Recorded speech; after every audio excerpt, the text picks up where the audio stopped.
চাচা। আমার নবীর চাচাগণের মধ্যে 2 জন চাচা ইসলাম ধর্ম গ্রহণ করেছিলেন, মাত্র 2 জন চাচা। আপনারা 5 দিন 7 দিন করে জীবনী শোনা ব্যক্তি, এ মালদহ কালিয়াচক এলাকার মানুষ, আপনাদের জীবনী ব্রেনে স্টক আছে। আমি জীবনী আলোচনা করছি না, কেবলমাত্র মূল বিষয়টুকু আপনাদের ব্রেনে দেওয়ার আমি আপ্রাণ চেষ্টা করব। আব্বাস রাদিয়াল্লাহু তাআলা আনহু ইসলাম ধর্ম গ্রহণ করেছিলেন বদরের যুদ্ধের পর তিনি ইসলাম ধর্ম গ্রহণ করেছিলেন। বদরের যুদ্ধে, যে বদরের যুদ্ধ ঐতিহাসিক যুদ্ধ, স্মরণীয় যুদ্ধ, এই যুদ্ধে আব্বাস রাদিয়াল্লাহু তাআলা আনহু বিধর্মীদের পক্ষ থেকে অংশগ্রহণ করেছিলেন। এই যুদ্ধটা একটা ঐতিহাসিক যুদ্ধ। কেন? একদিকে পিতার তরবারি, অপরদিকে পুত্রের তরবারি, একদিকে চাচার তরবারি, অপরদিকে ভাতিজার তরবারি, একদিকে জামাইয়ের তরবারি, অপরদিকে শ্বশুরের তরবারি। এই রকম যুদ্ধ সংগঠিত হয়েছিল মদিনা শরীফে হিজরত করার পর সর্বপ্রথম মুসলমান, এবং সেটা ছিল পরীক্ষার মাস। সেটা সর্বপ্রথম পবিত্র রমজানুল মুবারক মাস ছিল।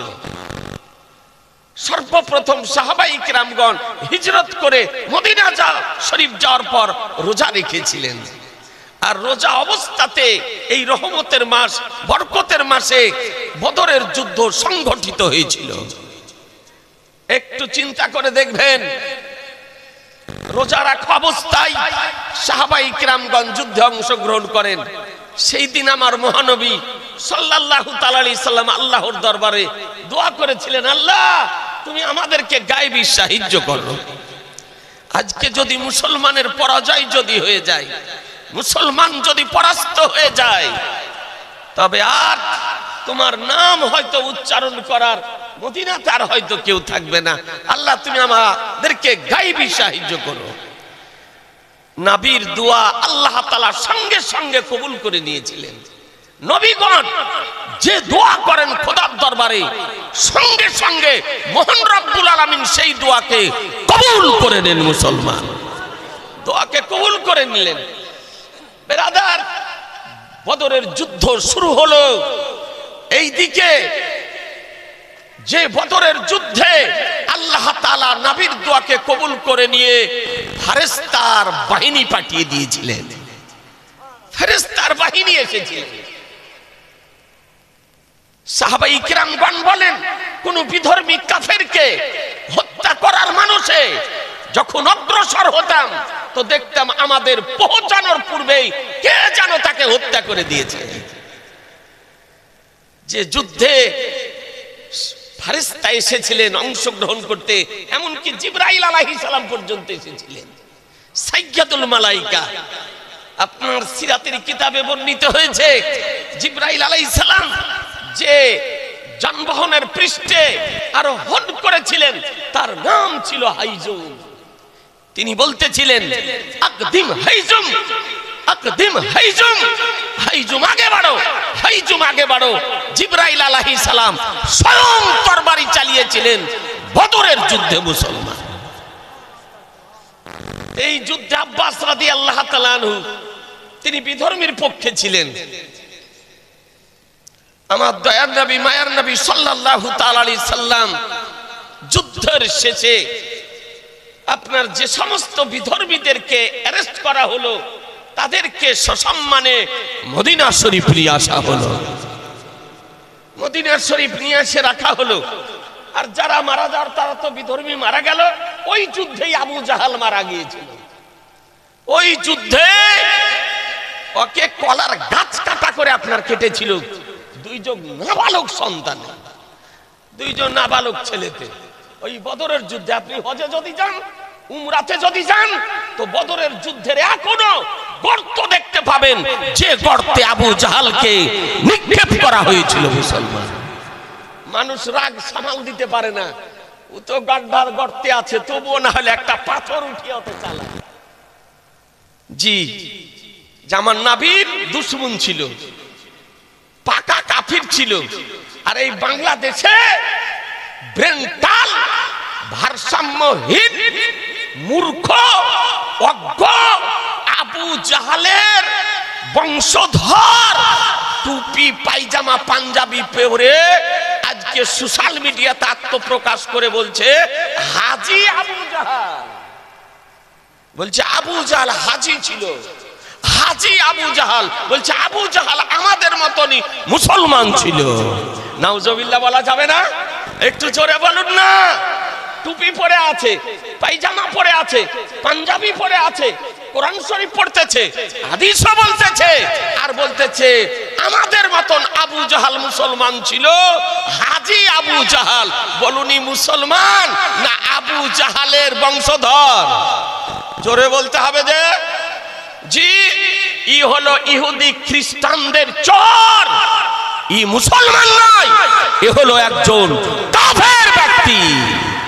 কেউ যদি কোন কাফেরের কুফর জানার পর তাকে যদি মুসলমান মনে করে, শরীয়তের ল বলে, শরীয়তের কানুন বলে, শরীয়তের সংবিধান বলে, সে ব্যক্তি কাফের হবে। এইরকমই কোন মুসলমানকে যদি কোন ব্যক্তি কাফের যদি বলে, আর সে যদি কাফের না হয়, তবে সে নিজে কাফের হবে। তো গোটা সারা পৃথিবী জানে যে আবু জাহাল কাফের ছিল। জি, জানেন না? আর এই আবু জাহালকে বলছে আমাদের মতন মুসলমান। হাজি আবু জাহাল এ বেরাদার, তো আমার নবী পাক সাহেবে লাউলাক সাল্লাল্লাহু তাআলা আলাইহি সাল্লাম এই বিধর্মীদেরকে অ্যারেস্ট করে নিয়ে আসলেন, মদিনা শরীফে রাখলেন। ভালো করে শুনেন, খুব গভীর রাত্রি। তো আমার রহমতুল্লিল আলামিন নবী উমারে ফারুককে ডাকলেন। উমারে ফারুককে ডাকার পর বলেন, উমার, যাদেরকে অ্যারেস্ট করে নিয়ে আসা হয়েছে মদিনা শরীফে বদরের যুদ্ধ থেকে, এদেরকে কি করতে হবে বলো, কি করা দরকার? তো আমিরুল মুমিনিন উমারে ফারুক রাদিয়াল্লাহু তাআলা বলছে, ইয়া রাসূলুল্লাহ, জীবনের লাইফের প্রথমে রোজা রেখে বদরের যুদ্ধে যুদ্ধ করেছি, একজনকে ছাড়া হবে না, একে প্রকাশ্য দিবালোকে মদিনার মাটিতে হত্যা করা হবে। যে যার আত্মীয় হয় সে তাকে জবাই করবে, হত্যা করবে মদিনার মাটিতে, একজনকে ছাড়া হবে না। উমার, ও উমারে ফারুক হক ও বাতিলের পার্থক্যকারী। জি, হক ও বাতিলের পার্থক্যকারী ছিলেন উমার। উমার রাদিয়াল্লাহু তাআলা এমন জালালি ছিলেন। এ বেরাদারান ইসলাম তার হিস্ট্রিতে লিখতেছে বিশুদ্ধ সনদে যে উমারে ফারুক রাদিয়াল্লাহু তাআলা আনহু তিনি যখন আপনার রাস্তায় চলতেন, সকাল বেলায় একবার, তো সন্ধ্যা পর্যন্ত ওই রাস্তাতে শয়তান যেত না। শয়তানের কলিজা পর্যন্ত কেঁপে যেত, বলতো যে এই রাস্তায় যাব না। বলে কেন? বলে সকাল বেলায় উমারে ফারুক গিয়েছে, তার নাম হলো উমারে ফারুক। বৌমারে ফারুক তার সময়কালে পাহাড়ি যদি আগুন লেগে যেত, আর হযরত উমারে ফারুকের ব্যবহারকৃত চাদরকে যদি পতাকার ন্যায় দেখিয়ে দেওয়া হতো, সঙ্গে সঙ্গে পাহাড়ি আগুন নিস্তব্ধ হয়ে যেত। তার নাম উমারে ফারুক। যে উমারে ফারুকের সময়কালে যদি ভূকম্প আরম্ভ হতো, জলজলা আরম্ভ হতো, ভূমিকম্প আরম্ভ হতো, আর উমারে ফারুক রাদিয়াল্লাহু তাআলা যদি সঙ্গে সঙ্গে পায়ের লাথি মেরে দিতেন, কসম খোদার, সঙ্গে সঙ্গে জমিনের ভূকম্প বন্ধ হয়ে যেত। উমারে ফারুক রাদিয়াল্লাহু তাআলা বলছেন, ইয়া রাসূলুল্লাহ, ছাড়া হবে না, যে যার আত্মীয় হয় সে তাকে হত্যা করবে। নবী আমার বলেন, আবু বকর, বলে লাব্বাইক ইয়া রাসূলুল্লাহ, তোমার মত কি, কি করতে হবে এদেরকে? তো আবু বকর সিদ্দিক রাদিয়াল্লাহু তাআলা খুব ঠান্ডা মেজাজের ব্যক্তি ছিলেন, এবং সমস্ত সাহাবীদের মধ্যে দূরদর্শী এবং একজন বিজ্ঞ শীর্ষস্থানের জ্ঞানী ছিলেন সাহাবীদের মধ্যে। এই জন্য তো প্রথম সাহাবী, প্রথম খলিফা নির্বাচিত হয়েছেন। জি, তো নবী আমার ডাকলেন, তো বলে আবু বকর কি করতে হবে? তো বলছে ইয়া রাসূলুল্লাহ, এদেরকে হত্যা না করে এক কাজ করুন। বলে কি?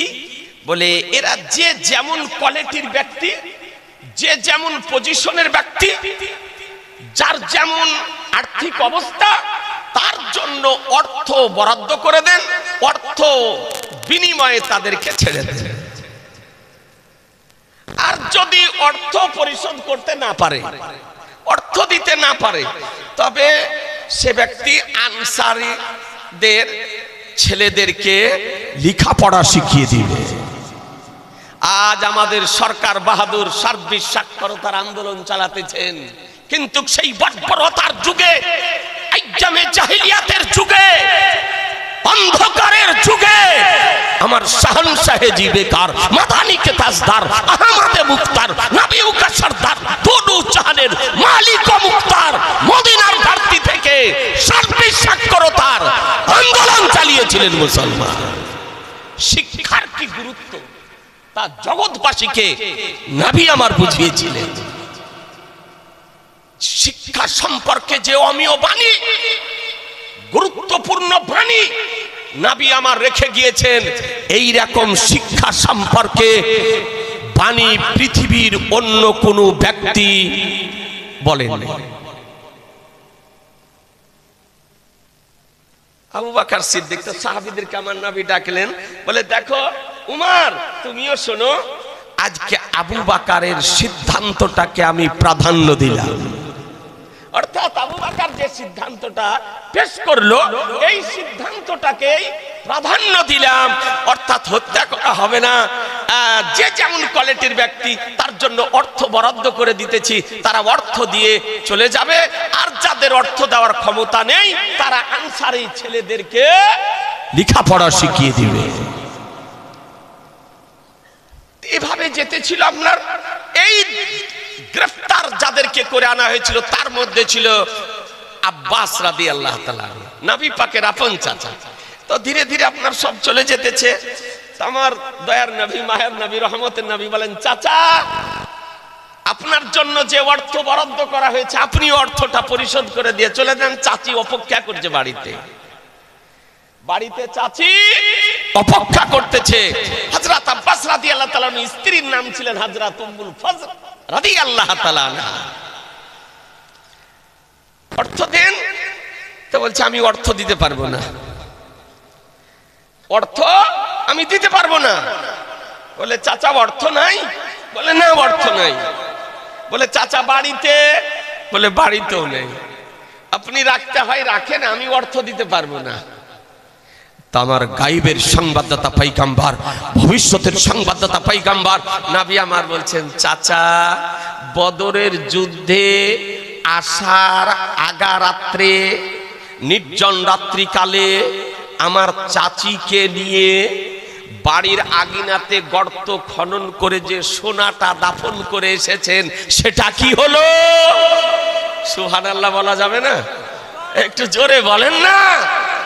আজকে এ বিভ্রান্ত সৃষ্টিকারী, ভ্রান্ত মতবাদ পোষণকারীগণ বলতেছে নবী গায়েব জানে না, নবী ইলমে গায়েব জানেন না।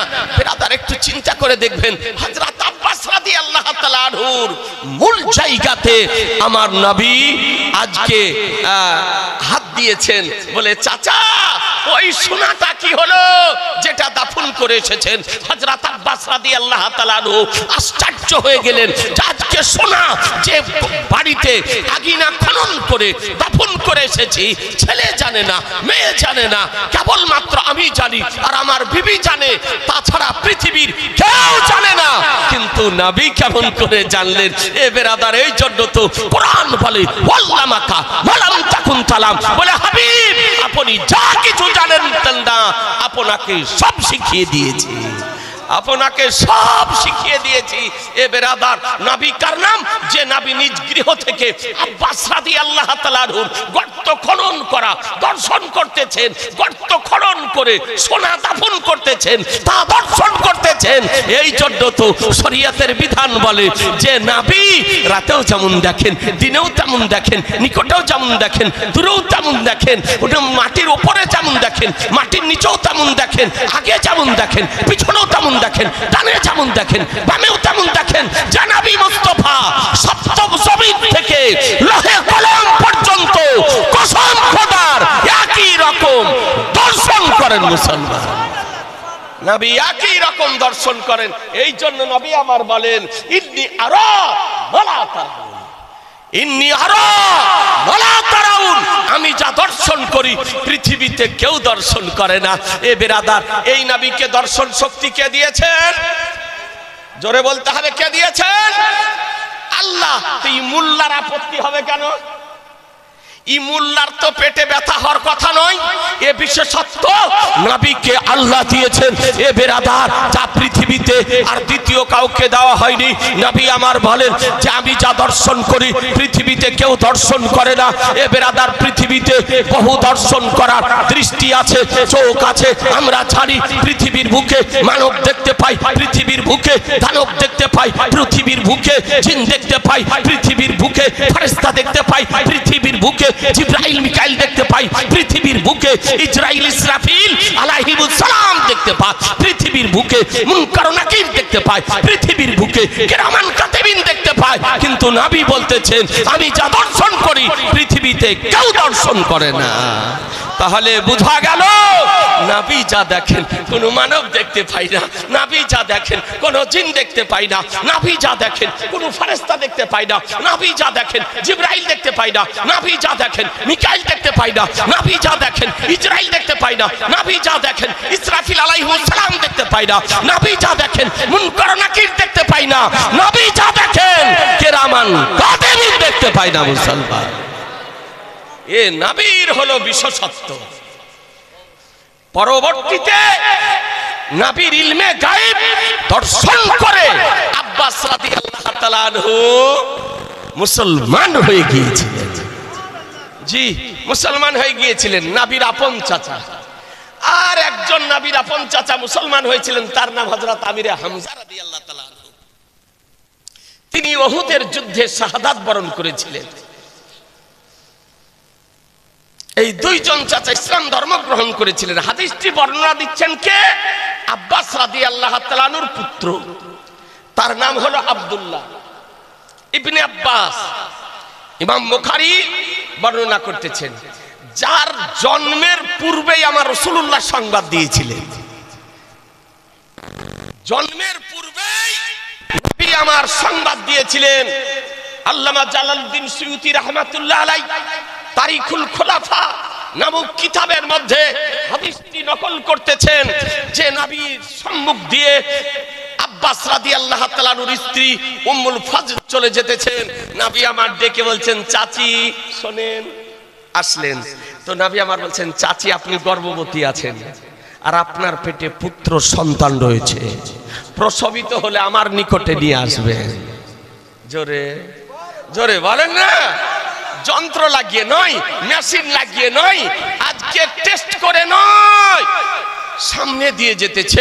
নবী আমার দেখে চাচির পেটের সংগ্রাম দিতেছে। এ বেরাদার, আর আজ কি চার পাতা পড়া মোল্লা বলতেছে পেটে কি আছে আল্লাহ ছাড়া কেউ জানে না। এ বেরাদার, বিজ্ঞানের অগ্রগতি হয়েছে। এই বিজ্ঞানের অগ্রগতির সময়কালে পেটের সংবাদ আজকে দেখুন দাঁড়িয়ে পেশাব করা একজন ডাক্তারও যন্ত্রের সাহায্যে দিতেছে না, দিতেছে না, কথা বলা যাবে না। জি দিতেছে। যে পুত্র সন্তান আছে না কন্যা সন্তান আছে তার সংবাদ একজন ডাক্তার দিতেছে। আর এই পাগলের দল বলতেছে আল্লাহ ছাড়া কেউ জানে না, বলছে আল্লাহ ছাড়া কেউ জানে না, নবীর বিরোধিতা করে। এ বেরাদার, সন্তান আসা তো দূরের কথা, যেটা স্বামী স্ত্রীর মিলনের সঙ্গমের মাধ্যমে স্ত্রীর উদরে অবস্থান করে, যেটাকে ভ্রূণ বলা হচ্ছে, ভ্রূণ পরীক্ষা নিরীক্ষা করে বলে দিতেছে যে এটা কন্যা সন্তানের ভ্রূণ না এটা পুত্র সন্তানের ভ্রূণ।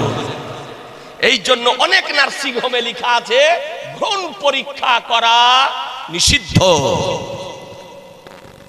বলুন, আজকে পৃথিবীতে লেখাপড়া করে বিজ্ঞানের আবিষ্কৃত যন্ত্রের সাহায্যে পরীক্ষা নিরীক্ষা করে যদি মায়ের পেটের সংবাদ দেওয়া সম্ভব যদি হয়, তো আমার নবী মায়ের পেটের সংবাদ দিতে পারেন না? পারেন না? জোরে বলতে হবে যে পারে। এটাই হলো আমাদের আকীদা, সুন্নি জামাতের আকীদা। মায়ের পেটে কি সন্তান আছে তার সংবাদ রাসূলুল্লাহ দিতে পারেন। কিয়ামত কবে হবে তার সংবাদ আমার রাসূলুল্লাহ দিতে পারেন। বৃষ্টি কবে হবে তার সংবাদ আমার রাসূলুল্লাহ দিতে পারেন। কে কোথায় মারা যাবে তার সংবাদ আমার রাসূলুল্লাহ দিতে পারেন। আগামী কালকে কি করবে তার সংবাদ রাসূলুল্লাহ দিতে পারেন। পারেন না? পারেন না? জি পারেন। এটা সুন্নি জামাতের আকীদা। তো উম্মুল ফজল রাদিয়াল্লাহু তাআলা আনহা বলতেছেন, ইয়া রাসূলুল্লাহ, আমি তো এখন পর্যন্ত উপলব্ধি করতে পারিনি, অনুধাবন করতে পারিনি যে আমার পেটে সন্তান আছে। আপনারা আমরা জানি যে মায়েদের পেটে সন্তান যখন আসে মায়েরা অনুধাবন করতে পারে, উপলব্ধি করতে পারে, এ তার লক্ষণ দেখা দেয়। কিন্তু তখনও উম্মুল ফজল রাদিয়াল্লাহু তাআলা আনহার লক্ষণ কিছু দেখা দেয়নি, তিনি উপলব্ধি করতে পারেননি, অনুধাবন করতে পারেননি। নবী বললেন, চাচি যে সংবাদ দিতেছি রাইট সংবাদ, রাইট সংবাদ দিতেছি। ব্রাদারান ইসলাম, উম্মুল ফজল রাদিয়াল্লাহু তাআলা আনহা চলে গেলেন। সময় পূর্ণ হলো, নবীর ভবিষ্যৎবাণী বাস্তবায়িত হলো। উম্মুল ফজলের উদর থেকে পুত্র সন্তান প্রসবিত হলো। প্রসবিত হওয়ার পর সর্বপ্রথম আমার নবীর নিকটে নিয়ে আসা হলো, নবীর কোলে দেওয়া হলো। নবী নিজেই তার কানে আজান দিয়েছিলেন। নিজে আজান দেওয়ার পর তার নাম রেখে দিলেন আব্দুল্লাহ। নবী আমার নাম রাখলেন। কি নাম রাখলেন? আব্দুল্লাহ। দেওয়ার পর নবী আমার বলতেছেন, চাচি ইজহাবি বাবিল খোলাফা, বলে চাচি খলিফাদের বাপকে নিয়ে যান, খলিফাদের বাপকে নিয়ে যান। নবী আমার ভবিষ্যতের সংবাদ দিতেছেন যে আব্দুল্লাহর বংশ থেকে খলিফার জন্ম হবে, আব্দুল্লাহর বংশ থেকে আজকে বাদশাহর জন্ম হবে, আব্দুল্লাহর বংশ থেকে সুলাফার জন্ম হবে। আগামীরও সংবাদ দিয়ে দিতেছেন। আপনাদেরকে বলতে চাই, সেই আব্দুল্লাহ যার মায়ের পেটে অবস্থান কালে নবী আমার সংবাদ দিয়েছিলেন। কখন সংবাদ দিয়েছিলেন? আজকে মায়ের পেটে সন্তানের হাত তৈরি হয়নি, মায়ের পেটের সংবাদ দিতেছেন পা তৈরি হয়নি, মায়ের পেটের সংবাদ দিতেছেন বডি তৈরি হয়নি, মায়ের পেটের সংবাদ দিতেছেন মাথা তৈরি হয়নি, মায়ের পেটের সংবাদ দিতেছেন রুহু দেওয়া হয়নি, মায়ের পেটের সংবাদ দিতেছেন এক কথায় শরীর তৈরি হয়নি। তখন আমার নবী মায়ের পেটের সংবাদ দিতেছে। এই জন্য কোরআন বলেছে, ওয়াল্লামাকা মালাম তাকুন তালাম, বলে হাবিব আপনি যা কিছু জানতেন না আপনাকে সব শিখিয়ে দিয়েছি, সব শিখিয়ে দিয়েছি। আর এই 4 পাতা পড়া মোল্লা গাছতলায় আমতলায় পড়ে পালিয়ে আসা নির্বোধ অজ্ঞ জাহেলে মুরাক্কাব কি বলতেছে? এ জানে না, ও জানে না, সে জানে না, কি জানে না। নবী তার লিস্ট তৈরি করতেছে, লিস্ট তৈরি। মনে হচ্ছে আল্লাহ ওকে ওই জন্যই পাঠিয়েছে যে পৃথিবীতে যে তুই লিস্ট বানাগা, তুই লিস্ট তৈরি করগা। মনে রাখবেন, কেউ জন্ম থেকে মৃত্যু পর্যন্ত নবীর যদি না জানার লিস্ট তৈরি করে, তার লাইফের লিস্টকে ভ্যানিশ করার জন্য কোরআন শরীফের একটি আয়াতই হলো যথেষ্ট, একটি আয়াত যথেষ্ট। ওয়াল্লামাকা মালাম তাকুন তালাম, বলে হাবিব আপনি যা কিছু জানতেন না আপনাকে সব শিখিয়ে দিয়েছি। জি, এ নবীর শান, এ নবীর শান। তো আব্বাস রাদিয়াল্লাহু তাআলা আনহুর পুত্র, তিনি হাদিস শরীফ বর্ণনা দিতেছেন। আমার নবী পাক সাহেবে লাউলাক সাল্লাল্লাহু তাআলা আলাইহি সাল্লাম মক্কা শরীফ অথবা মদিনা শরীফের কোন রাস্তা দিয়ে কোথাও যেতেছিলেন, যেতে যেতে হঠাৎ নবী আমার দাঁড়িয়ে গেলেন। সাহাবায়ে কিরাম বলেন, ইয়া রাসূলুল্লাহ দাঁড়িয়ে কেন গেলেন, কারণটা কি? বলে, সাহাবীগণ এখানে দুটো কবর আছে। সুবহানাল্লাহ বলেন, জোরে বলেন না। বলে, এখানে দুটো কবর আছে। কবর স্ত্রী লোকের কবর না পুরুষ লোকের কবর? আমার নবী বলেন, দুটোই হচ্ছে পুরুষ লোকের কবর। কবর দুটি বহু পুরাতন কবর, উপর থেকে তার কোনো চিহ্ন ছিল না, নিশ্চিহ্ন হয়ে গিয়েছিল। কিন্তু আমার নবী কবরের সংবাদ দিতেছে। পুরুষ লোকের কবর, তারা কবরে কি অবস্থায় রয়েছে? আমার নবী বলেন, দুটি কবরই আযাব চলতেছে। কি চলতেছে? একটু জোরে বলেন না। শাস্তি। আচ্ছা বলেন তো, কবরের শাস্তি, কবরের শান্তি দেখা যায়? কথা বলছেন না। দেখা যায়, রাডার ফিট করে দেখা যাবে, যন্ত্র ফিট করে দেখা যাবে, মেশিন লাগিয়ে দেখা যাবে, জিনা কবরের শান্তিও দেখা যায় না, শাস্তিও দেখা যায় না। আর আমার নবী বলতেছেন, সাহাবীগণ কবর দুটিতে আযাব চলতেছে, দুটি কবরই আযাব হতেছে।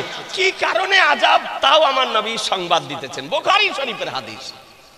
নবী আমার বলেন, সাহাবীগণ শোনো, এই একজন ব্যক্তি পেশাবের ছিটা থেকে পরহেজ করত না, পেশাব থেকে বাঁচত না, অর্থাৎ পেশাবের ছিটা তার শরীরে লাগতো, কাপড়ে লাগতো, পরহেজ করত না। এই জন্য তার কবরে শাস্তি হতেছে, আযাব হতেছে। তাহলে হাদিস থেকে একটি মশলা কি পেলেন? যে পেশাবের ছিটা থেকে যদি শরীর ও কাপড়কে সুরক্ষিত রাখা না যায়, তাহলে কবরে কি হবে? আযাব হবে, শাস্তি হবে। নবী আমার বলছেন যে পেশাব থেকে বাঁচত না। আর দ্বিতীয় ব্যক্তি চুগলখোর ছিল, যে অসুখটা আপনাদের আমাদের মধ্যে আজকাল দেখা দিয়েছে। নাকি বলছেন? পরনিন্দা, পরচর্চা, গীবাত, অন্যের সমালোচনা করা, নেতার সমালোচনা করা, ইমামের সমালোচনা করা, মৌলবীর সমালোচনা করা, বক্তার সমালোচনা করা, মাস্টারদের সমালোচনা করা, সর্দারদের সমালোচনা করা। আর এর আখড়া হলো চায়ের স্টলগুলি। নাকি বলছে? চায়ের দোকান, যত দুনিয়ার আপনার কথা এই চায়ের স্টলগুলিতে হয়। আপনাদের দেশে হয়তো হয় না, কিন্তু অন্যান্য দেশে হয়। আমি বলছি না আপনাদের দেশে হয়, অন্যান্য দেশে হয়। এই জন্য আমাদের মতন ব্যক্তি আপনার চায়ের দোকানে 10 মিনিট বসতে পারি না। যদিও বসি, চট করে এক কাপ চা খেয়ে নিয়ে ফট করে ওখান থেকে বেরিয়ে যায়। কারণ ওখানে থাকলেই আপনার কিছু না কিছু ঘটবে। বুঝলেন না বেরাদার আর ইসলাম? আল্লাহর নবী বলছেন, চুগলখড়ি করত, চুগলি খায়া করতে থে, এই জন্য ওর কবরে শাস্তি চলতেছে। মহাপাপ। গীবাত করা, পরনিন্দা করা, পরচর্চা করা, সমালোচনা করা, এগুলি হচ্ছে বিরাট পাপ। আল্লাহর নবী বলেছেন, আল গীবাতু আসাদ্দু মিনাজ জিনা। গীবাত হলো জিনা অপেক্ষা কঠিন। ব্যভিচার করাতে যা গুনাহ হয়, তার চেয়ে কঠিন হলো গীবাত করা, পরনিন্দা করা। কারো অনুপস্থিতিতে তার সম্পর্কে অন্যের সামনে আলোচনা করা, একেই বলা হয় গীবাত। এবং সেই চরিত্র তার মধ্যে যদি থাকে, আর তার মধ্যে যদি না থাকে সেই চরিত্র, আর তারপরে যদি আপনি লাগান, তো এটা তো তহমত লাগানো হয়। সুতরাং সংযত হন, সংযত হন, সংশোধন হন। মৃত্যু আপনাদের আমাদের মাথার পাশে দাঁড়িয়ে আছে।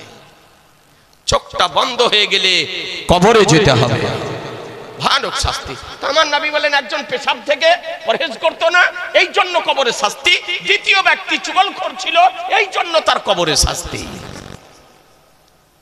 দয়ার নবী, দয়ার নবী। নবী আমার সংবাদ দেওয়ার পর সাহাবীকে বলছেন, সাহাবী এই সামনে খেজুরের গাছ দেখতেছ? বলে হ্যাঁ ইয়া রাসূলুল্লাহ। বলে একখানা ডাল নিয়ে এসো, যাও একখানা ডাল নিয়ে এসো। তো সাহাবী ডাল নিয়ে এসলেন। ডালটাকে নবী আমার চিরে দুই কবরের মিডিলে খেজুরের ডাল দুখানা গেড়ে দিলেন। সুবহানাল্লাহ বলেন, জোরে বলেন না সুবহানাল্লাহ। ওই বহু পুরাতন কবর দুটির উপরে, কোন কবর দুটি? যে কবর দুটিতে আযাব হতেছে, শাস্তির মধ্যে আছে, সেই কবর দুটির উপরে খেজুরের ডালকে গেড়ে দিলেন। সাহাবাই কিরাম সঙ্গে যারা ছিলেন তারা বলতেছেন ইয়া রাসূলুল্লাহ এটা কেন করলেন? কারণ এর পূর্বে কোনোদিন আপনাকে এ করতে দেখিনি। মক্কা মদিনার শরীফে কোনো কবরে আপনি খেজুরের ডাল দেননি, আজকে ডাল দুখানা দুই কবরে দিলেন, তার কারণ কি? তা আমার নবী বলতেছেন সাহাবীগণ শোনো, যতক্ষণ পর্যন্ত এই ডাল দুখানা জীবিত থাকবে, হারা থাকবে, তাজা থাকবে, না শুকাবে, ততক্ষণ পর্যন্ত রব্বুল আলামিনের তাসবিহ ও তাহলিল করবে। আর তার ফলে এই টাহানি, এই ডালের তাসবিহ তাহলিল করার ফলে আল্লাহ তাআলা এই কবরবাসী দয়ের কবরের আযাবকে হালকা করে দিবে। জোরে বলেন না, কি করে দেবে? হালকা করে দেবে। তাহলে নবী আমার জানিয়ে দিলেন যে এর তাসবির দ্বারাতে কবরবাসী দয়ের আযাব হালকা হবে, এই জন্য তাদের কবরের উপরে আমি খেজুরের ডাল দুখানা গেড়ে দিলাম। একটু ভালো করে দেখুন, যদি গাছের, আপনি একটি মশলা কি বুঝতে পারলেন যে একখানা ডালকে গাছ থেকে আলাদা করে দেওয়ার পরও তার তাসবিহ বন্ধ হয় না। কতক্ষণ তাসবিহ করে? যতক্ষণ পর্যন্ত ডালখানা না শুকায়, শুকানোর আগে পর্যন্ত তাসবিহ করতে থাকে। একটা ফুল গাছ থেকে আপনি ভাঙলেন, একটা ফুল ভাঙার পর আপনি রাখলেন, এই ফুলটার তাসবিহ বন্ধ হয় না যতক্ষণ পর্যন্ত ফুলটা না শুকায়। এই জন্য পীর ওলিয়া উলিয়া বুজুর্গানে দিনদের কবরে ফুল দেওয়া হয় মুসলমান। তাহলে বোঝা গেল কি যে গাছ থেকে ফুলকে আলাদা করার পরও তার তাসবিহ বন্ধ হয় না, শুকানোর পূর্ব পর্যন্ত তাসবিহ করতে থাকে। এই জন্য কোনো কবরে যদি গোলাপ ফুল যদি দেওয়া হয় তা আপনার শুকানোর পূর্বে ওই ফুল কবর থেকে নেওয়া হলো, শুকিয়ে যদি যায় তো নিতে পারেন। এখান থেকে একটি আপনি মশলা বুঝতে পারলেন যে গাছেরও প্রাণ আছে। গাছেরও কি আছে? জোরে বলেন না, গাছের প্রাণ আছে। আজকে সায়েন্স বলেছে গাছের প্রাণ আছে, বিজ্ঞান বলেছে গাছের প্রাণ আছে। আমাদের ঘরের ছেলেরা, স্কুল কলেজে ইউনিভার্সিটিতে পড়া ছেলেরা জানে যে গাছের প্রাণ আছে। এই তথ্য বিজ্ঞান দিয়েছে।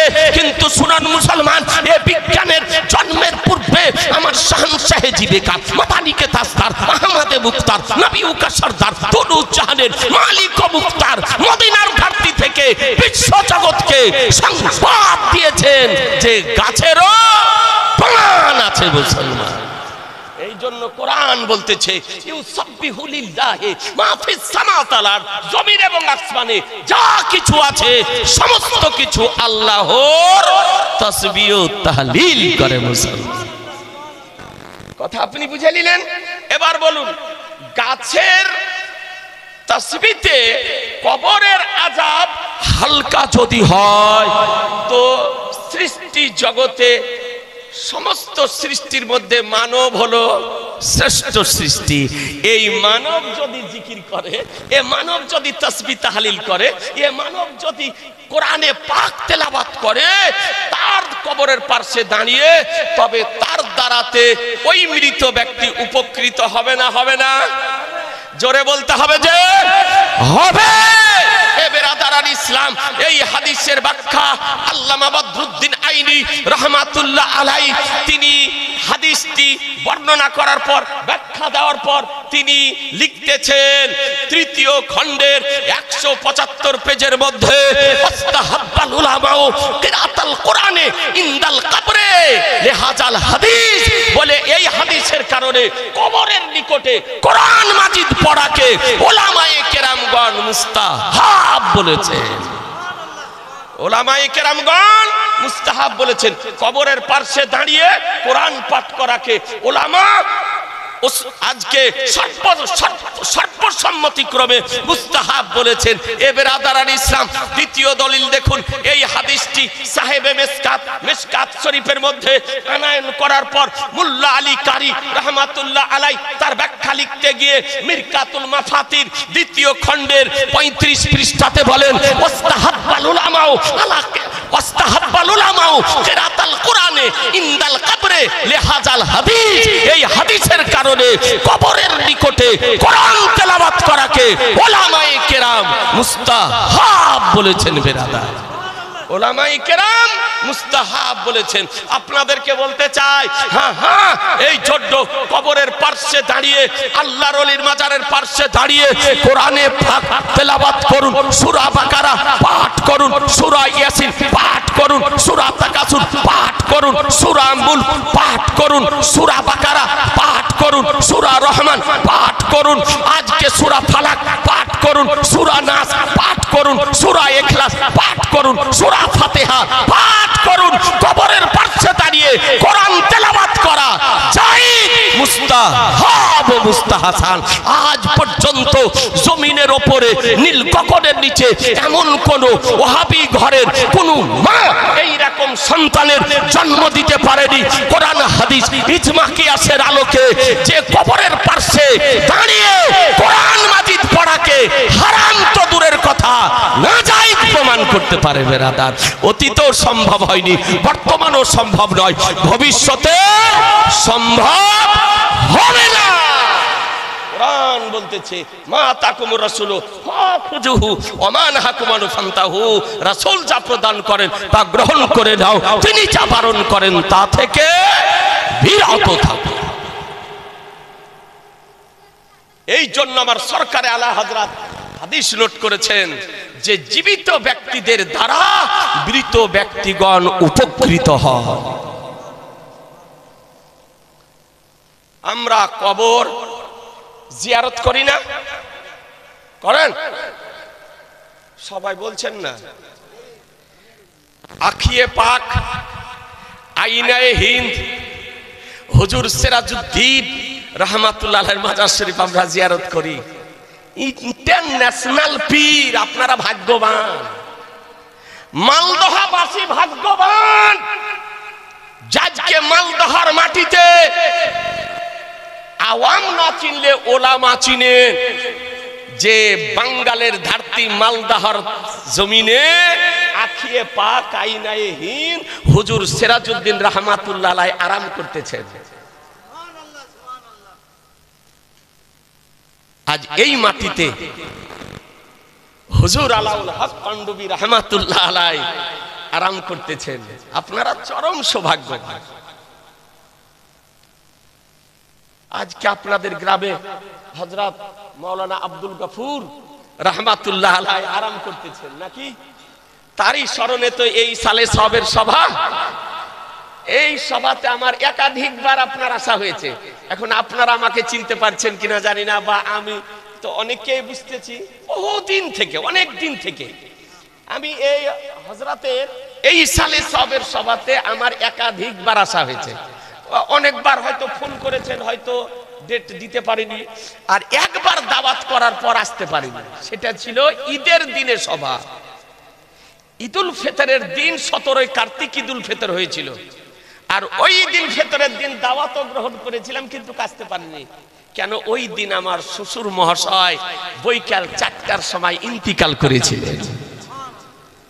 এই জন্য আজকে আপনার ফাতিহা শরীফ, মিলাদ শরীফ হলো এই 17 কার্তিক। আজকে আপনাদের এই সভা তে একবার আসতে পারিনি, বাদ বাকি আমি একাধিকবার আপনাদের এই সভাতে আমি এসেছি।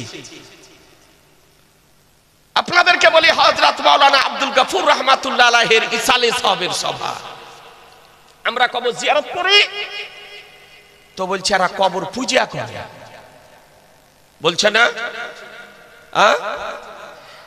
বলছে দেওবন্দি, ওয়াহাবি, হাত ঝাড়ুয়া, পা ফাড়ুয়া, লেডিস নামাজি, নেট ফারাজি, এদেরই উপদ্রব বেশি বেড়েছে আপনার। পুরা গ্রাম সুন্নি, ওর বাপ সুন্নি, ওর বাপ হানাফি, ওর মা হানাফি, ওর দাদা হানাফি, পরদাদা হানাফি, সব হানাফি। আর নেট দেখে দেখে ওই হানাফির ঘরে ফারাজি নতুন তৈরি হয়েছে আপনার। এ হচ্ছে নেট ফারাজি। ওর নেট হলো গুরু, বুঝছেন না? ও বক্তাকে চিনে না, পরিচয় নাই, ও মুফতির কথা মানে না, ইমামের কথা মানে না, আক্তার ডাক্তারের কথা মানে। আপনাদেরকে বলি খুব সাবধান মুসলমান, আমরা কবর জিয়ারত করি, কবর পূজা করি না। কেউ পূজা করেন? না, আমরা কবর পূজা করি না, আমরা কবর জিয়ারত করি। আচ্ছা, কবর জিয়ারত করা হাদিস শরীফে আছে না? না। এবার আদারান ইসলাম একটা আপনাকে হাদিস শরীফ দেখায়, এরা বলছে হাদিসে নাই, হাদিসে নাই, কবরের নিকটে যাওয়া চলবে না। তো আপনাদেরকে একটি মাত্র হাদিসে কারিমা আপনার দেখায়, ভালো করে দেখুন। হাদিস বলছি তো বলছে ঠিক নয়, বলছে হাদিস নম্বর কত? হাদিস নম্বর বলে দিতেছি তো বলছে সহি না জয়ীফ। সহি কাকে বলে ও জানে না, ওর গুরুও জানে না। আর জয়ীফ কাকে বলে ও জানে না, ওর গুরুও জানে না। তো জীবনে মাদ্রাসা লেখাপড়াই করেনি। এই সহি জয়ীফ হাদিসকে বুঝার জন্য 12 থেকে 14 বছর লেখাপড়া করতে হয়, তারপরেও আপনার ঠিক করে বোঝা যায় না। আর এই লেখাপড়া না করে নেট চালিয়ে আপনার বুঝে দিয়েছে, ঘরে বসে বসে মুফতি হয়ে গেছে, মৌলভী হয়ে গেছে। এরকম হচ্ছে না? মুরলের কথা মানে না, সর্দারের কথা মানে না, বাপের কথা মানে না, ওর মোবাইলের কথা ওর শেষ কথা। আপনাদেরকে অনুরোধ করব যে কোন ভাই যদি এখনো ভুলবশত কারো কোনো প্ররোচনায় প্ররোচিত হয়ে বিপথে যদি গিয়ে থাকেন, এখনো তোবার দরজা খোলা আছে। আহলুস সুন্নাত আল জামাতের প্ল্যাটফর্মে ফিরে আসুন, এখনো সময় আছে। কবর ইন্তজার করতেছে, তো এই আপনার কবরের নিকটে যাওয়া বলছে শিরক, বলছে বিদআত, হারাম। তো দেখুন কবরের নিকটে যাওয়া হাদিস শরীফে আছে না? না। আন বুরাইদা ক্বালা ক্বালা রাসূলুল্লাহ সাল্লাল্লাহু তাআলা আলাইহি ওয়াসাল্লাম নাহাইতুকুম আন জিয়ারাতিল কুবুরি ফাজুরুহা। সুবহানাল্লাহ, জোরে বলতে হবে সুবহানাল্লাহ। জি, হাদিসটি কোথায় আছে? Muslim Sharif, Lebanon বাইরুতের print, page number 398, হাদিস নাম্বার 2260, 2260। মুসলিম শরীফ ভারতীয় প্রিন্ট, প্রথম খণ্ড, 314 পৃষ্ঠা, 314 পৃষ্ঠা। আর মুসলিম শরীফ থেকে সাহেবে মিশকাত, মিশকাত শরীফে হাদিসটি নকল করতেছেন, প্রথম খণ্ডের 154 পৃষ্ঠা, বিশুদ্ধ সনদের হাদিস, সহিহ হাদিস। হাদিসের অনুবাদ শুনুন। হযরত বুরাইদা রাদিয়াল্লাহু তাআলা আনহু বলেন যে রাসূলুল্লাহ সাল্লাল্লাহু তাআলা আলাইহি সাল্লাম বলেছেন, যে রাসূলুল্লাহ সাল্লাল্লাহু তাআলা আলাইহি সাল্লাম বলেন, আমি তোমাদেরকে কবর জিয়ারত করতে নিষেধ করেছিলাম, তো তোমরা কবর জিয়ারত করো। হাদিসের অনুবাদ বুঝলেন? নবী নাহাইতুকুম আনি জিয়ারাতিল কুবুরে, আমি তোমাদেরকে কবর জিয়ারত করতে নিষেধ করেছিলাম, তো ফাজুরুহা, তো তোমরা কবর জিয়ারত করো।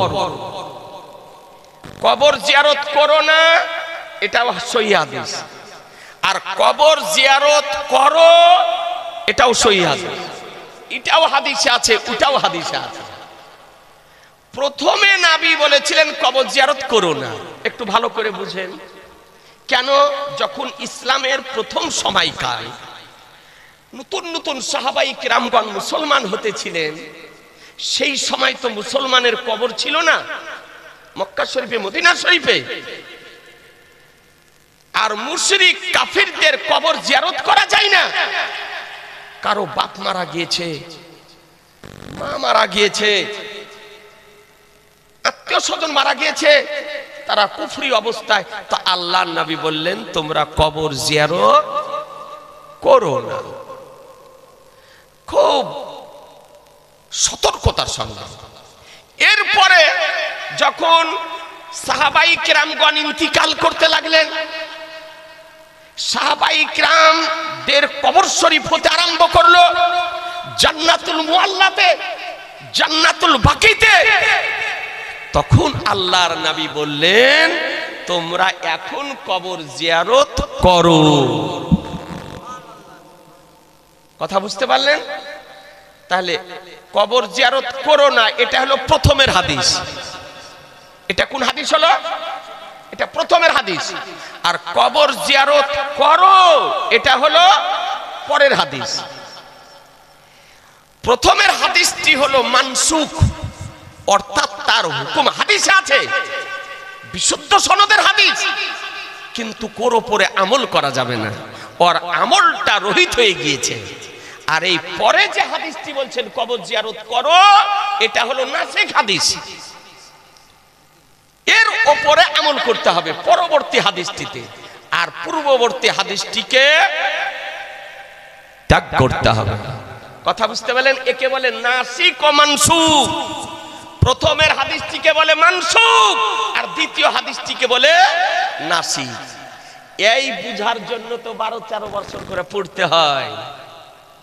জি, আরই বলছে সহিহ হাদিসে আছে কবর জিয়ারত করো না। আরে পাগল, ওর পরে যে আল্লাহর নবী বলেছেন কবর জিয়ারত করো, এটা তোমার নজরে পড়ে না, দেখতে পাও না, চোখে আসে না। ওর সঙ্গে সঙ্গে আল্লাহর নবী আর একটা কথা বলেছিলেন, ওটাও একটু বলে দিই আপনাদেরকে। আল্লাহর নবী এর সঙ্গে সঙ্গে বলেছিলেন কুরবানির মাংস 3 দিনের অতিরিক্ত খেয়েও না। কয়দিন? জোরে আল্লাহর নবী বলছেন কুরবানির মাংস 3 দিনের অতিরিক্ত খেও না। পরবর্তীতে আল্লাহর নবী বলছেন তোমাদের অংশ থেকে তোমাদের যতদিন ইচ্ছা তোমরা খাও। বলেন আজ বাড়িতে বাড়িতে ফ্রিজ, কুরবানির মাংস ফ্রিজে রেখে খান না? খান না? 5 দিন 7 দিন 10 দিন ধরে। তো প্রথমে আল্লাহর নবী বলেছিলেন 3 দিনের অতিরিক্ত খেও না, পরবর্তীতে আল্লাহর নবী বলছেন তোমাদের অংশ থেকে যতদিন ইচ্ছা তোমরা খাও, খেও না কুরবানির মাংস 3 দিনের অতিরিক্ত। এ হাদিসটি বিশুদ্ধ সনদের হাদিস, এ হলো মানসুখ হাদিস। পরবর্তীতে আল্লাহর নবী বলছেন মাংস খাও, এটা হলো নাসিখ হাদিস। তাহলে কোনটার উপরে আমল করতে হবে? এ জোরে বলেন না, আগেরটার উপরে না পরেরটার উপরে? জোরে বলতে হবে। পরে যে হাদিস, ওই হাদিসটির উপরে আমল করতে হবে মুসলমান। তাহলে হাদিস থেকে বোঝা গেল কবর জিয়ারত করো। তাহলে কাছে যদি কবর হয় তাও জিয়ারত করেন, দূরে যদি কবর হয় তাও জিয়ারত করতে যান। আল্লাহর নবী তে কথা বলেননি যে নিকটে যদি কবর হয় তো জিয়ারত করো, আর দূরে যদি হয় তো জিয়ারত করো না? এটা বলেছেন নাকি? বলেননি। তাহলে মুতলাক হাদিস, নিকটে যদি হয় তাও জিয়ারত করুন, দূরে যদি হয় তাও জিয়ারত করতে যান। আর একটি কথা বলি আপনাদেরকে বোঝানোর জন্য, আমরা পীর ওলি আউলিয়াদের কবর জিয়ারত করতে যাচ্ছি তো বলছে বিদআত, হারাম। এক পোল্ট্রি মুরগি ভুঁইফোড় আপনার নির্বোধ মূর্খ বক্তা বেরিয়েছে সোশ্যাল মিডিয়ায়, পোল্ট্রি মুরগির মতন আর আপনার ভুঁড়ি। এই দিকে বাড়ি আপনার বীরভূম পার হয়ে যাওয়ার পর যে জেলাটা পড়ে বর্ধমান, বর্ধমান বলছে আমি যে 15 বছর যদি বেঁচে থাকি তো পশ্চিমবঙ্গে একটিও মাজার রাখবো না, সব বুলডোজার চালিয়ে দিব। বলছে সব ভেঙে দিব, একটিও মাজার রাখবো না। মুখে বলা সহজ, একবার এক মাজারের নিচে হাত দিয়ে দেখ না, কি বলছেন? বলে তুই তো আজকে 4 বছর স্টেজে আছিস, তোর বাপ আজকে 30 বছর থেকে চেষ্টা করছে, তোর বাপ তো কবরে যাওয়ার মতন হয়ে গিয়েছে, 15 কেন তোকে 100 বছর টাইম দিবে। এখানে মুন্সিটোলা আসতে হবে না, হযরত মাওলানা আব্দুল গাফুর রহমাতুল্লাহ মাজার শরীফ আসতে হবে না, হুজুর আলাউল হক পান্ডবী রহমাতুল্লাহ মাজার শরীফ আসতে হবে না, হুজুর আখিয়ে পাকের মাজার শরীফ আসতে হবে না। বর্ধমানের পার্শ্বে পাথর চাপড়ি দাতা মাহবুব শাহর মাজার শরীফ, ওই মাজার শরীফের হাত নয়, মাজার শরীফের যে প্রাচীর আছে, প্রাচীরের যদি একখানা ইটে তুই লাইফে যদি হাত দিতে পারিস তো জানবো জি হালালি বাপের সন্তান। জি ও হাত যদি দেয় তো ওর ধোলাই হবে না, হবে না, ওর পাঁজরের বাঁকা বাতা খুঁজে পাওয়া যাবে না। যদি পরীক্ষা করতে হয় একবার হাত দিয়ে দেখ, দাতা মাহবুব শাহ রহমাতুল্লাহ মাজার শরীফের প্রাচীরের একখানা ইটে বলছে আমি 15 বছর বেঁচে থাকলে একটা মাজারও রাখবো না, সব বুলডোজার চালিয়ে দেয়। ব্রাদার আর ইসলাম বলছে যে মাজার জিয়ারতে যাওয়া যাবে না। দেখুন হাদিস শরীফটি, আল্লাহর ওলি গণ মুসলমান না মুসলমান নয়? জোরে বলেন না, মুসলমান। উনাদেরও মাজারটা কবর না কবর নয়? কবর শরীফ। তো তাহলে আপনার আমার বাপের কবর যদি জিয়ারত করা জায়েজ হয় তো আল্লাহর ওলির কবর জিয়ারত করা জায়েজ হবে না? জোরে বলেন না। জি যাবে। আল্লাহর নবী মুতলাক ভাবে বলেছেন আল মুতলাকু ইয়াজরি আলা ইতলাকিহি, মুতলাক হাদিসকে কেউ মুকাইয়িদ করতে পারে না। আল্লাহর নবী বলেন কবর জিয়ারত করো, এই হাদিস থেকে সুস্পষ্ট ভাবে দিবালোকের নাই প্রমাণিত হয়। পিতার কবর জিয়ারত করুন, মায়ের কবর জিয়ারত করুন, স্ত্রীর কবর জিয়ারত করুন, ছেলের কবর জিয়ারত করুন, মেয়ের কবর জিয়ারত করুন, ইমামের কবর জিয়ারত করুন। আজকে মুসলমানের কবর জিয়ারত করুন, নিকটে যদি হয় তাও জিয়ারত করুন, দূরে যদি হয় তাও জিয়ারত করুন। মুফতির কবর জিয়ারত করুন, মুহাদ্দিসের কবর জিয়ারত করুন, মুফাসসিরের কবর জিয়ারত করুন, আলিমের কবর জিয়ারত করুন, হাফেজের কবর জিয়ারত করুন, কারীর কবর জিয়ারত করুন, গাউসের কবর জিয়ারত করুন, রাজার কবর জিয়ারত করুন, খাজার কবর জিয়ারত করুন, দাতার কবর জিয়ারত করুন, রাজার কবর জিয়ারত করুন। মুসলমান কবর জিয়ারত করুন।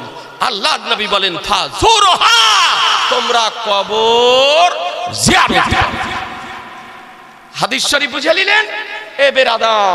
এবার কবর জিয়ারত কেমন করে করবেন এটাও জানা দরকার আছে নাকি বলছেন? কিছু আমাদের জনগণের মধ্যে ভুল ত্রুটি আছে। এই ভুল ত্রুটির জন্য ওই লামাঝাবি আহলে হাদিস নামধারী ওয়াহাবি ব্যক্তিগণ সমালোচনা করার একটু সুযোগটা বেশি পাচ্ছে। কবর জিয়ারত কেমন করে করবেন ভালো করে শুনেলেন। আপনার আমরা প্রায় কবর জিয়ারতে যাই, নিকটে মাজার শরীফ। আমি তো পাথর চাপড়ি দাতা মাহবুব শাহ রহমাতুল্লাহ মাজার শরীফে গিয়ে মালদহার আপনার অনেক মানুষকে দেখলাম, বহু মানুষকে দেখলাম, পুরা বাস ভর্তি হয়ে গিয়েছে মাজার শরীফ জিয়ারত করতে। আমার সরকারে আলা হযরত ইমাম ইশক মোহাব্বত ইমাম আহমদ রাজা ফাজিলে বেরলভী রহমাতুল্লাহ আলাই এর এনসাইক্লোপিডিয়া কিতাব, ফিকহি এনসাইক্লোপিডিয়া ইসলামিক বিশ্বকোষ, সেই কিতাবের 4th খণ্ডে তিনি বর্ণনা দিতেছেন মুসলমান যে মাজার জিয়ারত কেমন করে করবেন। হযরত আসছেন নাকি? তো আলহামদুলিল্লাহ হযরত চলে এসেছেন, বহু কষ্ট করে এসেছেন, একজন আলে নবী, আওলাদে নবী, আহলে বায়াত, আমার নবীর বংশধর আপনাদের সামনে এসেছেন। হযরতের আলোচনাটা আপনারা শ্রবণ করবেন। তাহলে কবরটা জিয়ারত কেমন করবে হযরতের সামনে এই 3 মিনিটের মধ্যে একটু বলে দিই।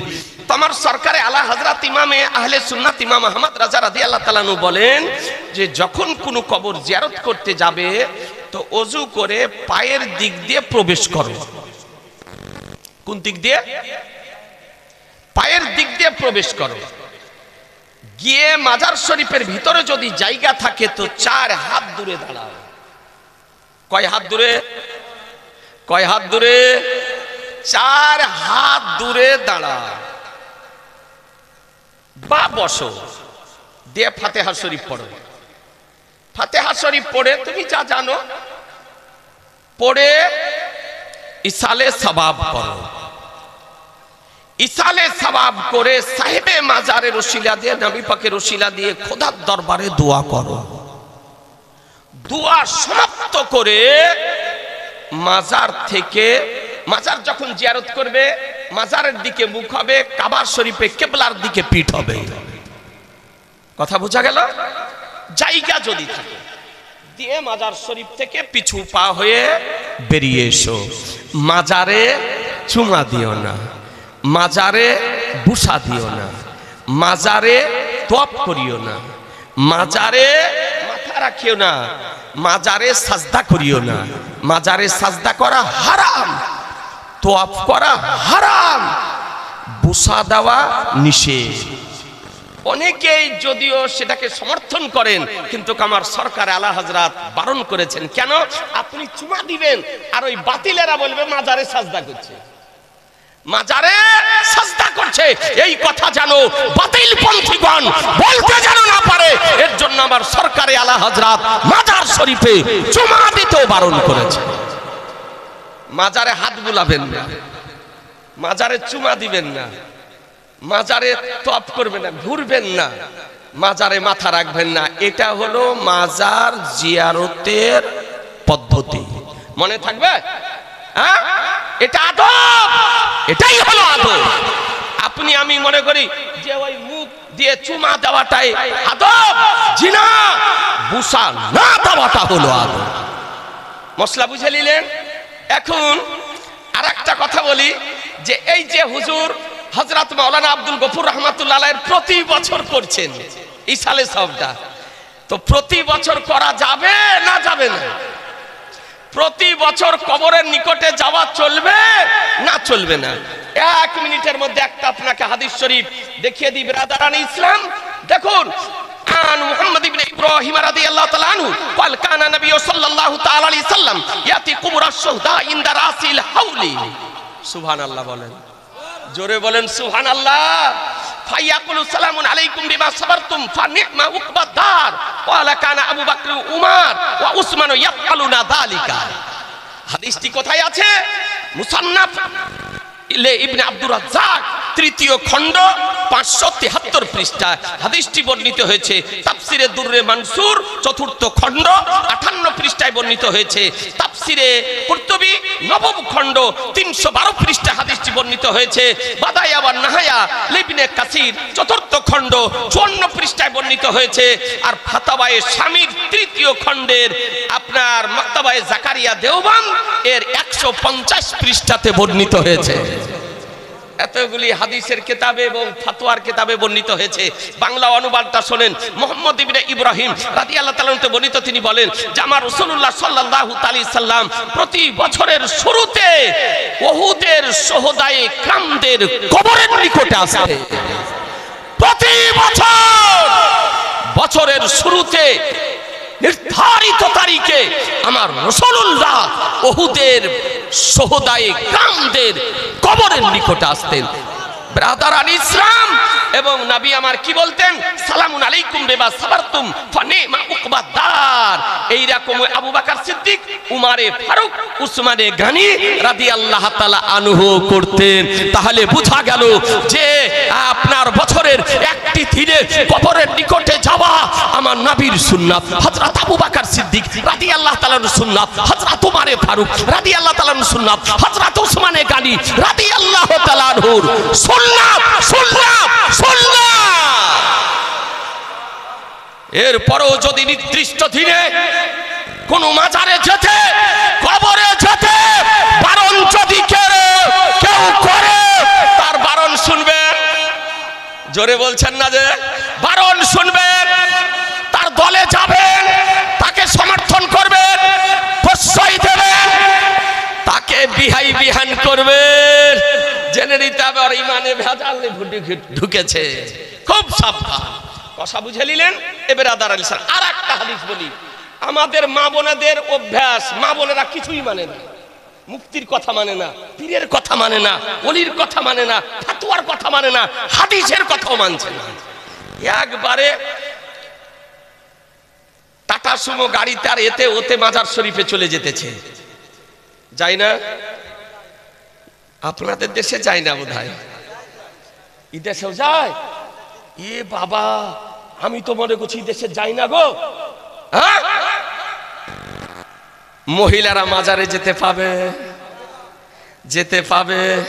একটা হাদিস শরীফ শোনেন, আজিজানে মোহতারাম, আমার নবী পাক সাহেবে লাউলাক সাল্লাল্লাহু তাআলা আলাইহি সাল্লাম কি বলেছেন? আন আব্দুল্লাহ ইবনে আব্বাস রাদিয়াল্লাহু তাআলা আনহুমা قال قال রাসূলুল্লাহ সাল্লাল্লাহু তাআলা আলাইহি সাল্লাম লা'নাল্লাহু যাব্বারাতিল কুবুর। সুবহানাল্লাহ, জোরে বলেন না। এ ব্রাদার, হাদিসটি কোথায় আছে?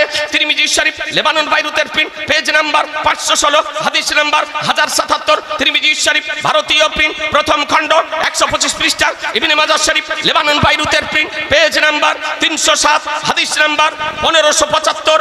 ইবনে মাজাহ শরীফ ভারতীয় প্রিন্ট, প্রথম খণ্ড 114 পৃষ্ঠা। জামিউস সাগীর দ্বিতীয় খণ্ড 448 পৃষ্ঠা। মুসনাদে আহমদ প্রথম খণ্ড 229 পৃষ্ঠা। মুস্তাদরাক লিল হাকিম প্রথম খণ্ড 530 পৃষ্ঠা। সুনানুল কুবরা লিল বাইহাকি দ্বিতীয় খণ্ড 78 পৃষ্ঠা। কানজুল উম্মাল 16 খণ্ড 389 পৃষ্ঠা। এতগুলি হাদিসের মধ্যে হাদিসটি বর্ণিত হয়েছে। অনেকে আবার হাদিসটি কি জয়ীফ বলেছেন, কিন্তু মসলা হলো এক জয়ীফ হাদিস সনদের দিক থেকে যদি জয়ীফ হয়, আর জয়ীফ হাদিস একাধিক যদি মুহাদ্দিস বর্ণনা যদি করেন, তো আপনার হাসানের পর্যায়ে পৌঁছে যায়। হাদিসটির বাংলা অনুবাদ শোনেন। আব্দুল্লাহ বিন আব্বাস রাদিয়াল্লাহু তাআলা আনহু, যার সম্পর্কে প্রথমেই আলোচনা আরম্ভ করেছিলাম, আব্দুল্লাহ বিন আব্বাস রাদিয়াল্লাহু তাআলা আনহুমা, তিনি বলেন যে আমার রাসূলুল্লাহ সাল্লাল্লাহু আলাইহি সাল্লাম বলেছেন যে কবর জিয়ারতকারিনী মহিলাদের উপরে আল্লাহর লানত বর্ষিত হয়, আল্লাহর লানত বর্ষিত হয় কবর জিয়ারতকারিনী মহিলাদের উপরে। সুতরাং মা বোনদেরকে বলবো, মা বোনেরা, আপনাদের জন্য কবরের নিকটে যাওয়া জায়েজ নয়, কবর জিয়ারতে যাওয়া নিষেধ, বারণ করা হয়েছে। আপনারা মাজারে না গিয়ে, কোনো কবরের নিকটে না গিয়ে, বাড়িতে বসে আল্লাহর ওলিদের ওসিলা দিয়ে, আলাউল হক পান্ডুবী রাহমাতুল্লাহের ওসিলা দিয়ে, আখিয়ে পাকের ওসিলা দিয়ে, গাউসে পাকের ওসিলা দিয়ে, খাজা গরিবে নওয়াজের ওসিলা দিয়ে, ইমামে রব্বানী মুজাদ্দিদ আল ফেসানির ওসিলা দিয়ে, আজকে মাখদুম আশরাফ সিমনানির ওসিলা দিয়ে, আলা হযরতের ওসিলা দিয়ে, আখিয়ে পাকের ওসিলা দিয়ে, আলাউল হক পান্ডুবীর ওসিলা দিয়ে খোদার দরবারে দোয়া করুন, আপনার দোয়াকে আল্লাহ কবুল করবে। তাই বলে মহিলাদের কে আপনারা নিয়ে যাবেন? জোরে বলেন না। মাজারে নিয়ে যাবেন। মা বোনদেরকে বলবো, মা বোনেরা মানত মানেন, মানত মানা জায়েজ, খাসির মানত মানা জায়েজ লেখা আছে, মোরগের মানত মানা জায়েজ লেখা আছে, কিন্তু মাটির ঘোড়ার মানত মানা হারাম লেখা আছে। মাটির ঘোড়ার মানত মানা চলবে না। চলবে? মানত আপনি মানলেন, মেয়েদের দিলটা নরম, এই জন্য কিছু একটু হয়ে গেলেই ওরা মানত মেনে ফেলে। মিষ্টির মানত, খিচুড়ির মানত, বিরিয়ানির মানত, মুরগির মানত, মুরগার মানত, খাসির মানত। মা বোনদেরকে বলবো, আপনি মানত মেরেছেন, মানতটা দিতে আপনাকে যেতে হবে, এইরকম মশলা নয়। মশলা কি? ওই মানতের জিনিসটি ছেলেকে দিয়ে পাঠান, স্বামীকে দিয়ে দিয়ে পাঠান, বাবাকে দিয়ে দিয়ে পাঠান, ভাইকে দিয়ে দিয়ে পাঠান, তার জন্য আপনাকে যেতে হবে না। সুতরাং এই কয়েকটি মশলা আপনাদের সামনে আলোচনা করলাম। আমরা আহলুস সুন্নাত ওয়াল জামাতের ব্যক্তি, আপনাদেরকে বলি, কোন ব্যক্তি যদি সুন্নি জামাত হতে বেরিয়ে গিয়ে লামাঝাবি যদি হয়, ওহাবি যদি হয়, আহলে হাদিস নামধারী যদি হয়, দেওবন্দ যদি হয়, তার বিরুদ্ধে গ্রামবাসী সকলের উচিত কড়া পদক্ষেপ গ্রহণ করা। মুসলমান কড়া পদক্ষেপ গ্রহণ করা উচিত। ব্রাদার, আপনি গ্রামবাসী বসে তার বিরুদ্ধে চূড়ান্ত সিদ্ধান্ত গ্রহণ করবেন। মসজিদ সম্পর্কে, ঈদগাহ সম্পর্কে, কবরস্থান সম্পর্কে। আজকে মালদহ কালিয়াচক মোথাবাড়িতে জাম্মে গাফির ওলামায়ে কেরামগণ রয়েছে।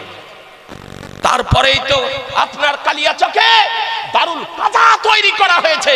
মশলার প্রয়োজন হলে যে কোনো ব্যক্তি যদি আজকে গ্রাম থেকে ওয়াহাবি হয়ে যায়, বুকের উপরে হাত বাঁধা যদি হয়, লামাঝাবি যদি হয়ে যায়, তবে তার সম্পর্কে গ্রামবাসীদের করণীয় কি? আপনি দারুল কাজাতে ফতোয়া পাঠিয়ে দেন, সেখানে যে ফতোয়া লিখবে সেই ফতোয়া মোতাবিক গ্রামবাসীর দায়িত্ব হবে আমল করার। মুসলমান তার কাছ থেকে শিক্ষা যেন পায়, আগামীতে কোনো ছেলে ওই মোবাইল দেখে নেট ফারাজি যেন না হয়। বেরাদার, এখান থেকে আমার আলোচনার সমাপ্তি ঘোষণা করছি। ওয়ামা আলাইনা ইল্লাল বালাগ। আস্তাগফিরুল্লাহ রাব্বি মিন কুল্লি জামবি ওয়া আতুবু ইলাইহি লা ইলাহা ইল্লাল্লাহু মুহাম্মাদুর রাসূলুল্লাহ।